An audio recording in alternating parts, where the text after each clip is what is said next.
All right, hello, Dr. Adams. I guess you're my only student today. You're all my student, so I decided for the lecture we're gonna do Native Americans in the Civil War. Considering I'm a Civil War interest, I figured that'd probably be, I guess, the most interesting for me. So let's begin. If you don't have any further questions about, content or, any upcoming assignments in the class. So the situation for Native Americans on the eve of the Civil War was very precarious and a lot more complex than you most likely learned in your prior high school education. We're just going to assume, Dr. Adams, that you are an undergraduate student, so I'm sorry about that. While most Native Americans in the Southeast had been forcibly moved to Indian Territory during the Indian removal in the 1830s, which is modern-day Oklahoma. Indian Territory is. A significant number of Native Americans remained in place in the Southeast under varying circumstances. The tribes that did remain had to deal with a complex social and racial order, and often having to rely on, sort of the ever-changing generosity of surrounding whites. So leading up to the war, all of the Native American tribes in the Southeast were slaveholders.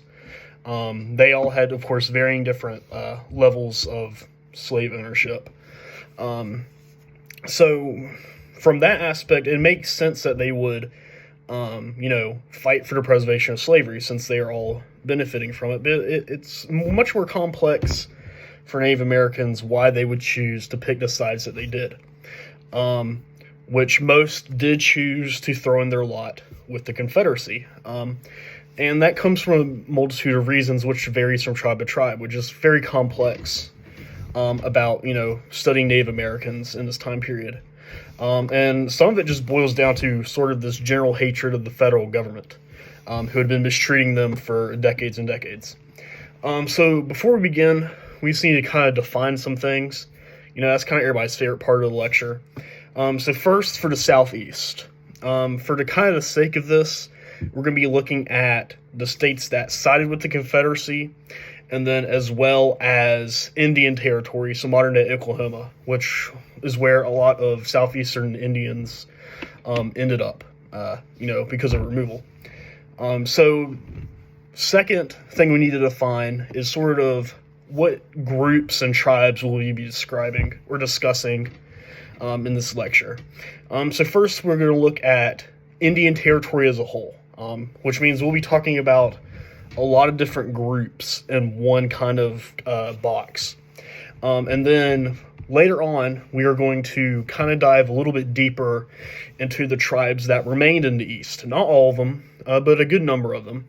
We're going to look at the Catawba, Eastern Band of the Cherokee, Lumbee, Seminole, and Mississippi Choctaw. So we're going to get kind of a good sprinkling throughout. And then in some instances, we will talk about sort of after the war Reconstruction and how Native Americans dealt with after the war. But we're not going to go too much into that because that'll have to be a lecture of its own, which you will not hear because this is a one lecture. One lecture. So let's start with Indian Territory. So Indian Territory was an unorganized territory set aside by the federal government for Indians. It's where a majority of Native Americans were sent to because of removal. And over the course of the war, close to 8,000 Native Americans from Oklahoma ended up serving with the Confederates. So, quite a substantial number. This isn't just a group of 30 guys signing up to fight the Confederacy. And a good number also served with the Union. At the war's outbreak, Oklahoma, what few military outposts they had, were quickly taken over by the Confederacy. And the Confederacy really saw the Indians there as kind of this political, military buffer zone and a food source for them. And they figured that, the Native Americans would, eat the chance to fight against the the Union. In summer of 1861, so pretty early on in the war, a number of Native American tribes would actually sign an alliance with the Confederacy. So basically just siding with them. This includes Cherokee, Chickasaw, Choctaw, Creek, Seminole, Comanche, Osage, Quapaw, Seneca, Cayuga, and the Shawnee, just to name a few. And not all of these nations were unified on support of the Confederacy. The Creek and Cherokee, in particular, had a good number of Unionists who were pretty much forced out and had to actually run into Kansas to protection of the Union. So it's important to note that just like the rest of the country, there wasn't really this unified support for the war in Indian Territory. So, I mean, there was, a fair share of Unionists and a fair share of Confederates supporters. Oklahoman Indian Territory was not home to any major military campaigns, nothing on a scale that you would find in the Eastern or Western theaters. It was very much, small, sporadic fighting, violent raids. And unfortunately, a lot of the raids were directed at, Native American civilians or military outposts. But it was mostly, civilian farms and homes that were getting raided by, other Native Americans. It was Native Americans, raiding themselves. Following the Battle of Pea Ridge in March of 1862, which was in neighboring Arkansas, that had, Native Americans fought there as well. The Confederacy, who was defeated there, pretty much became unable to supply Indian Territory militarily or logistically. And so early on, even 1862, Native Americans found themselves without the support of their ally. They had allied with the Confederacy, and now they were completely isolated from them. And Stan Watty pretty much became kind of the de facto leader of all the Confederate troops in Oklahoma. He was the only Native American to become a Confederate general, and he went on, numbers of raids throughout Oklahoma and Kansas and the surrounding areas. The Federal Army started to also increasingly raid into the area in 1863, 1864, and 1865. But the fighting was mostly, as I mentioned, kind of sporadic raids and guerrilla warfare. Even Confederate guerrillas, guerrillas that sided with, the Confederacy, ended up, raiding Native Americans who, had mostly sided with the Confederacy. So these raids kind of just ignored a lot of loyalties of the people that were being subjected to them. Stan Watty surrendered in June of 1865. He was actually the last Confederate general to surrender, which definitely became sort of a popular memory thing of, the war in Indian Territory. And in the peace negotiations, the federal government was very harsh on the Native American tribes that sided with the Confederacy. Basically, any prominent members of the community, chiefs, that sort of thing, who had supported the Confederacy were replaced and also had their land seized and given to Unionist Native Americans. They had to give up land to the federal government, not just to, other members within their community. They had to emancipate their slaves, and they had to grant their slaves full and equal membership within the tribe, which really rubbed a lot of the Native Americans the wrong way. They were not happy with that last demand from the federal government. And later on, they would make it very difficult for formerly enslaved people to join the tribes. But what Indian Territory shows us is that a lot of Native Americans, one, chose to side with the Confederacy, but B, that they were not unified, of course, in the support for the cause. Just like, in the South, there's a lot of Unionists. There was a lot of Unionists among Native Americans. And then C, kind of the third thing is that warfare in the territory mostly targeted civilians. It was not really against military targets. It was mostly against civilian targets. It also shows us, kind of this internal civil war. that happened in this area. Native Americans also became, increasingly attempting to define their own race and kind of space in society, trying to differ themselves from African Americans. This is where you see the tribes trying to exclude formerly enslaved. So now we move on to the specific tribes that remained in the East.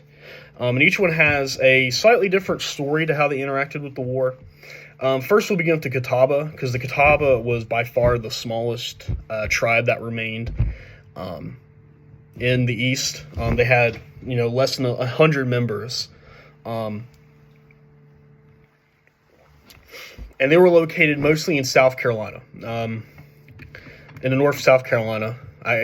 North of South Carolina, south of Charlotte, modern day Charlotte, which was there back then. So I guess just Charlotte.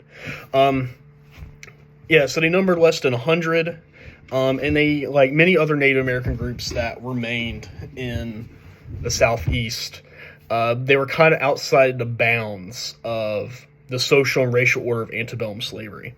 They were in a very complex position, but the Catawba did pretty much fully support the Confederacy. 20 of their men served, and when your population is, less than 100, that's most of their male population is serving in the Confederate Army. And it's interesting, the reason why I even mentioned the Catawba is, and this could definitely be an interesting further study, is basically that the Catawba had, a higher support of the Confederacy, in military enlistments. And they enlisted, they were not conscripted, than the neighboring whites. And so that's very interesting to see that this, small, tribe, supported the Confederacy much more than, other whites in the area. So another tribe that really supported the Confederacy, and also one of the larger tribes that remained, in, the Southeast, is the Eastern Band of the Cherokee. And their Civil War service would be very monumental into the survival of their tribe. So the Eastern Band of Cherokee, they were located in the mountains of western North Carolina, and they escaped removal due to, the remoteness of the terrain. Sort of the land wasn't, really in high demand from settlers, and they had well-crafted alliances with sort of their neighbors. Which is what a lot of Indian tribes that remained in the East had to do. And the Eastern Band of Cherokee had a lot of support from a white trader and adoptee of the tribe named William Holland Thomas, who was a very important figure in the antebellum and Civil War history of the Cherokee.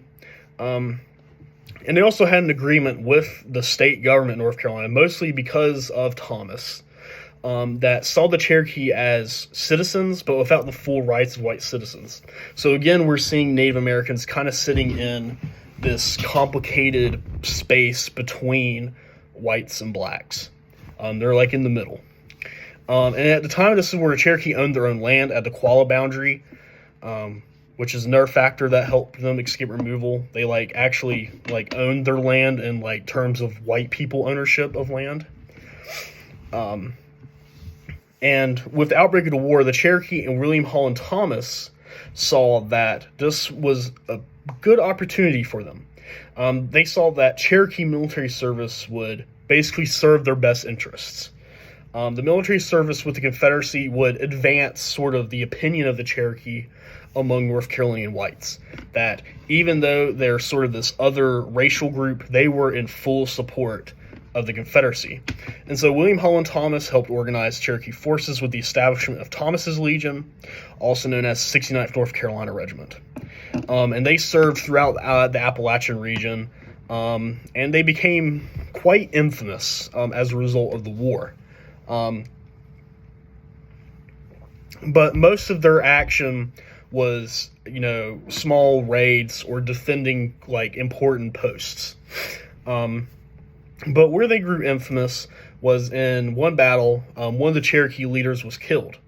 And in retaliation, the Legion started scalping dead Union soldiers. And this event became widely, condemned in northern newspapers, but not really in southern newspapers.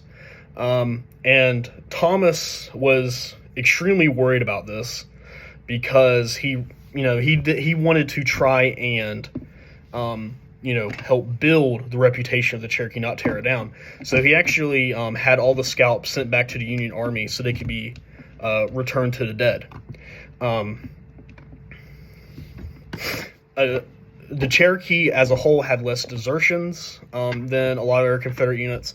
A few actually did end up siding with the Union, especially after they were captured and realized, it was just better to side with the Union at that point. And at one point, the federal government even offered $5,000 for the scalp of William Holland Thomas. So it wasn't just Native Americans that were scalping here.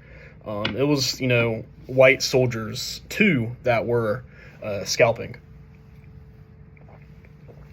which really became, sort of this derogatory stereotype of Native Americans. And that's why Thomas was very worried about that being the reputation of the Cherokee. By the end of the war, only a small remnant was still fighting, as most of them had been sent to Virginia and were surrendered already. So they actually surrendered in May of 1865, the last remaining of the Cherokee. And while they had backed the losing side of the war, the Cherokee had a very bad habit of supporting the wrong side in wars, especially involving, the colonies in the United States. But even though they supported the losing side, it ended up really helping them. They earned the admiration and respect of a lot of North Carolinians. And it really helped them get, recognition from the state because of their service in the Confederacy. And the federal government did have some, demands on the Cherokee as the war ended, and they, surrendered as a losing party. The tribe was heavily in debt of the war, and the federal government recognized basically the Qualla boundary Cherokee as a separate entity to the Cherokee in Oklahoma. So as a direct result of the war, the federal government saw, the Western and Eastern Cherokee as two distinct groups. And just like many other tribes, any enslaved people were, forced to be adopted by the tribe. But the most important factor here is, and I guess why I'm really mentioning the Eastern Band of the Cherokee, is that the state and civilian population in North Carolina started viewing the Cherokee in this positive light because of their service to the Confederacy and their service that was, more than whites. I mean, less desertions, they stayed loyal longer than many others. And it's one of the major factors that led to their continued sovereignty in North Carolina. But there was another tribe in North Carolina that also saw very significant experiences of war, and it's probably one of the most unique, you could argue, of Native Americans in the Civil War. So we're going to talk about the Lumbee. They were very integrated in their surrounding community, probably more than all these other tribes, because they were not isolated like the Eastern Band were. They were, in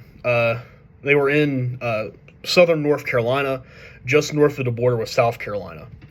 So they were, kind of right smack dab in the middle of the state. And they were not really that different from North Carolina whites. They adopted plantation slavery. They had, they spoke English primarily. They had, the same kind of white Anglo-Saxon Protestant beliefs and religion, culture, clothing, home styles, music. So they were pretty much, culturally white, but, they had a different skin color. So they were, sitting in this complicated space between black and white. And they weren't really viewed as Indians. They were officially labeled mulatto. But for all intents and purposes, they were kind of this third race in between.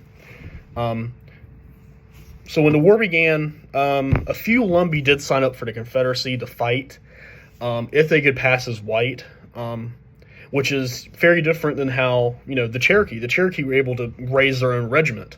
But for the Lumbee, they could only enlist if they, could appear white. But for the most part, they decided, to remain neutral. Which, I imagine most civilians would, rather remain neutral than fight a war. But as the war dragged on, and labor became an increasing issue, because every military needs labor, the Lumbee, who were seen by the government officially as mulattoes, not as Indians, they started being conscripted for their labor, especially building fortifications like Fort Fisher on the coast of North Carolina near Wilmington. And this work was dangerous. They weren't paid because they were being treated as mulatto without pay. And conditions in camp were abysmal. There was disease running rampant. Many died. And for the whites, they didn't really see it as a big deal because it's an other group that's being killed. And so some Lumbee started running into the swamps and woods to evade conscription, whether they were already conscripted or have yet to be. They were pretty much hiding away.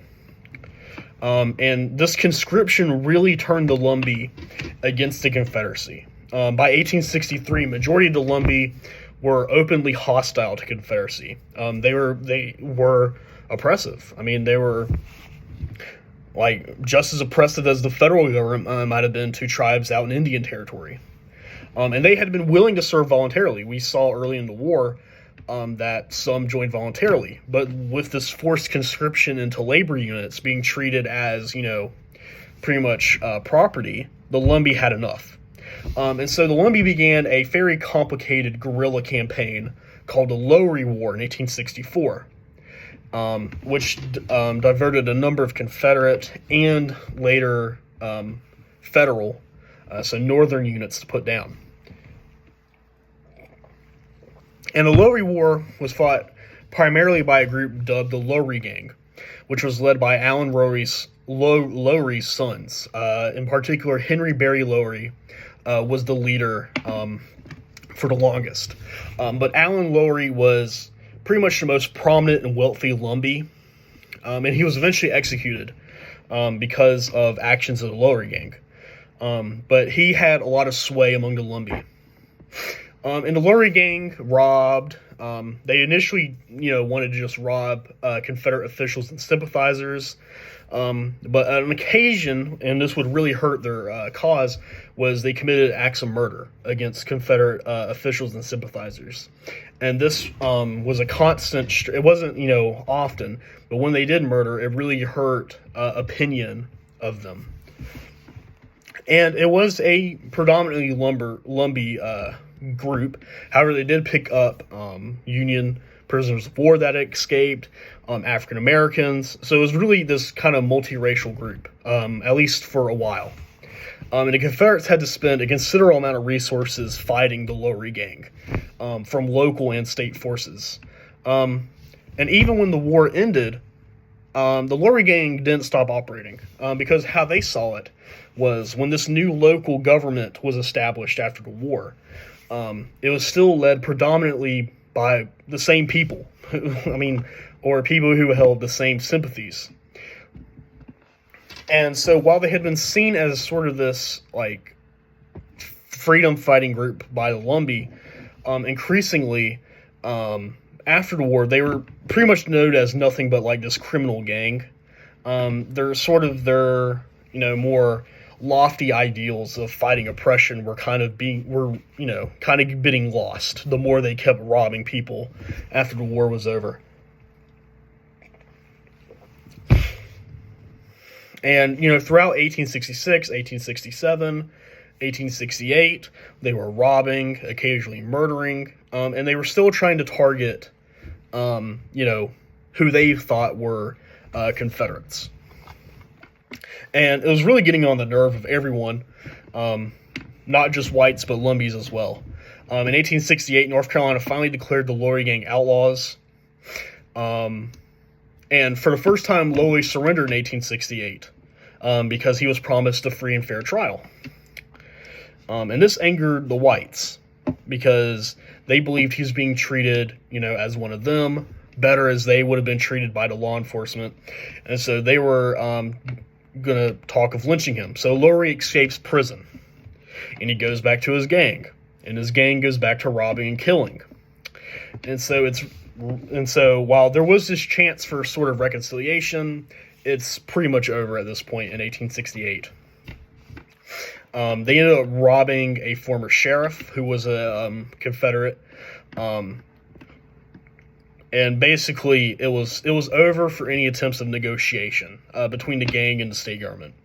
By 1869, most of the gang had been captured. And again, the Lowry, murdered somebody. And it was operating, a full-blown guerrilla war by 1870. They were now having to fight U.S. troops, not just, state police or bounty hunters. It's now a full-on war, not with just the state of North Carolina, but the federal government that the Lumbee are enacting here. Or at least this small group of Lumbee, the Lowry gang. And the problem was, because this war was continuing, it was a continuation, it caused the military, police, and bounty hunters to start discriminating more heavily against Native American Lumbee in the area. So it was actually increasing, while they had sat sort of in this limbo space between black and white, they were now being discriminated much more and now being seen, further towards the black kind of label. In early 1872, the Lowry gang was pretty much over. Lowry disappeared. The gang pretty much splintered apart. Most of the members were captured. And it was pretty much over in 1872. The gang just kind of collapsed after Lowry decided to just run for it. But they would continue searching for Lowry. And he was found in 1874, and he was killed by bounty hunters. But the Lowry War, why I went into the Lowry War is it's important. Because it shows that southeastern Native Americans were hostile to the Confederates. Some were. Most were loyal to the Confederacy. But, it was having these negative impacts directly onto the civilian population. There was this hostility that, lasted for, almost 10 years. And how he mentioned the Cherokee became seen as this respectable group. Because of Lowry and his gang that was robbing and murdering, the Lumbee became very distrusted by the state government and all the locals around them. And they did not receive, state recognition for a long time. They lost their status as this, sort of intermediate race, being lumped in with African Americans. And later on, the Lowry gang would actually become romanticized by the Lumbee as sort of this, resistance under government control. But, if we know, that they were not well liked as they continued murdering and robbing around the countryside. So now we're going to move on to the Seminole. And we're going to talk about the Seminole because, like the Lumbee, they tried to stay neutral, but they were actually able to succeed at staying neutral. So the Seminole had a number of people who remained in the East in Florida. Like most, of course, were forced to Indian Territory, but they had a good number that stayed in Florida, in central southern Florida, because they occupied, swampy land and land that was not well desired by white settlers. Sort of like how the eastern band of the Cherokee, were in mountainous terrain that was not, desired immediately by settlers. And so the Seminole and some African Americans had established themselves in southern Florida after decades of conflict. There had been a number of wars between the Seminole and whites. And at the time of the Civil War, tensions between the Seminole and the whites and the state government were very uneasy because of those multiple wars I had mentioned. They were in constant fears of Indian attack. Whites were in Florida. And the state government was very worried about attacks from Indians and even Mexicans. For the state government, the Seminoles were ranked as a bigger threat to security than abolitionists were. And for a government that was, fighting for the preservation of slavery, to have the Indians over, abolitionists is kind of a big deal. And the Seminole chose to remain neutral. A few did enlist, kind of as an attempt to show their good intention. But for the most part, this small group decided to remain completely neutral. And throughout the war, even with these attempts to remain neutral, the whites and the government were very worried about Indian raids. And so what they did is they pretty much tried to appease the Seminole in any way possible, because they did not want them rising up and fighting against them. And this was pretty much all on the state of Florida. They had attempted to get the national Confederate government to work with the Seminole, but the Confederate government was not always it was pretty inept at times. And they pretty much just unanswered, ignored Florida's query. And the Seminoles were amicable and neutral as a survival tactic. And the state government basically increased trade with the Seminole and made sure that the Seminole were getting food and supplies. Basically as a way to say, hey, we're giving you all these cool supplies. Please don't attack us.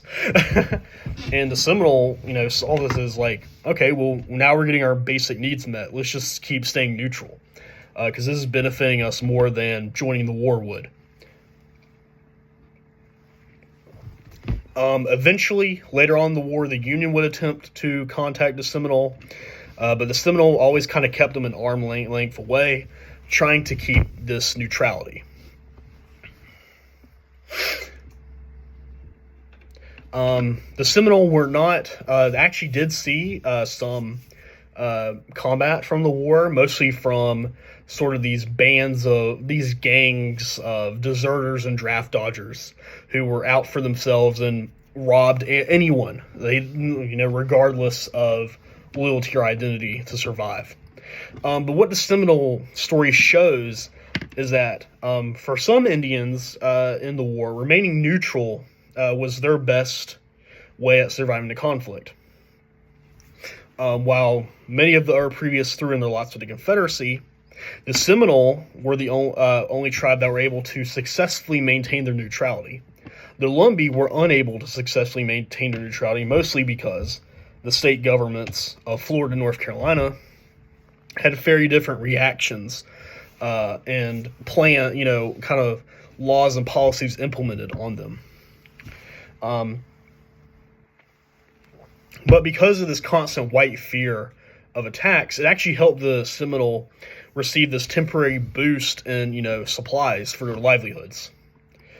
So the last group we're going to cover, before we go over to conclusion, is the Mississippi Choctaw. So the Mississippi Choctaw are located in central Mississippi, and like all the other Native American, pretty much all the other Native Americans, not all of them that we've discussed, but most of them, they were a small number that remained in Mississippi, while the rest of the Choctaw were forced to Oklahoma. And again, like the rest, they were sitting in this complicated place between, whites and blacks. They had help from local whites.